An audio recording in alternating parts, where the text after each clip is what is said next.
একাকিত্ব কি? প্রবাসীর ওই স্ত্রীর চোখে তাকিয়ে দেখুন।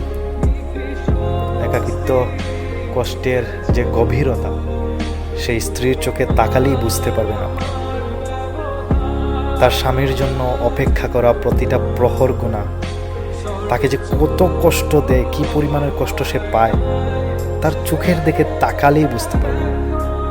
একাকিত্ব তার কষ্ট যে কত নিদারুণ এবং নিষ্ঠুর, তাকে দেখলে আপনি বুঝতে পারবেন। প্রবাসীরা স্ত্রীরা আসলে সবসময় অপেক্ষায় থাকে, প্রতিটা প্রহর গুণে, প্রতিটা সেকেন্ড গুণে তার স্বামী কবে দেশে আসবে, আবার কবে দুজনে হাতে হাত রেখে গল্প করবে, হাতে হাত রেখে মেঠো পথ ধরে চলবে, আবার কখন তার স্বামীর পছন্দের খাবার সে রান্না করে তার স্বামীকে খাওয়াবে, কখনো একান্তে সময় কাটাবে। তাকে জিজ্ঞেস করে দেখুন।